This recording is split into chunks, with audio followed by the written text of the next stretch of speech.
ተመልካቾቻችን ዜናዎቻችን እንደቀጠሉ ናቸው። በማስከተል በአጀንዳነት ወደምንመለከተው ጉዳይ እናልፋለን። የዕለቱ አጀንዳችን በጤና መሰረተ ልማቶች ላይ ትኩረቱን አድርጓል። የመረጃ ስርዓትን በማዘመን ተቋማዊ ለውጥ ማምጣት እንደሚያስፈልግ የአማራ ክልል ጤና ቢሮ አስታወቀ። የኢትዮጵያ ሆስፒታሎች ጥምረት ለጥራት አራተኛ ዙር የውይይት መድረክ በደብረ ብርሃን ከተማ ተካሂዷል። ዮናስ ታደሰ ውይይቱን ተከታትሎታል።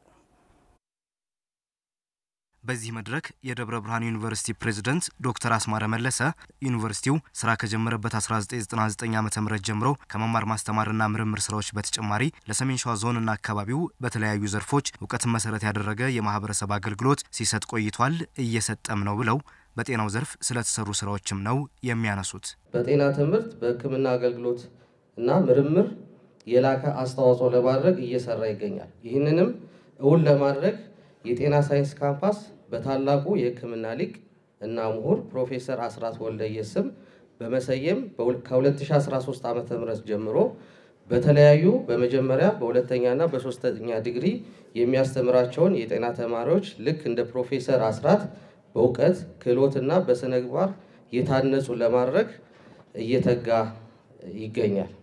ከዚህ በተጨማሪ ከግንቦት 1 2014 ዓ.ም ጀምሮ የሐኪም ግዘው የማስተማሪያ ሆስፒታልን ወደ ስራ በማስገባት ለአካባቢው ማህበረሰብ ጥራቱን የጠበቀ የሕክምና አገልግሎት እየሰጠ ይገኛል። የአማራ ክልል ጤና ቢሮ ኃላፊ አብዱል ከሪም መንግስቱ በበኩላቸው ዘላቂ የጤና ስርዓትን ለማረጋገጥ ተቋማዊ ለውጥ ማምጣት ወሳኝ ነው ያሉ ሲሆን ከመረጃ ጋር በተያያዘ ስራዎችን ማዘመን እንደሚያስፈልግም አጽንኦት ሰጥተዋል። የመረጃ ስርዓቶቻችንን ማዘመንና በለሙ ሶፍትዌሮች ተመሳሳይ ስራዎችን እንደ ሀገር የመስራት ቀልጣፋ ፈጣን ጥራትና ፍትሃዊ የሆነ አገልግሎት የሕክምና አገልግሎትን ለማህበረሰባችን ተደራሽ ማድረግ የሁላችንም ስራ ይሆናል።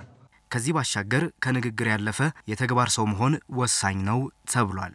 አራተኛ ዙር ላይ ነው የምንገኘው። የተግባር ሰው መሆን ሆኖ መገኘት ከንግግር ባለፈ በተግባር የሚለውን ነገር ቀደምም ሲል በየደረጃው ተነጋግረናል።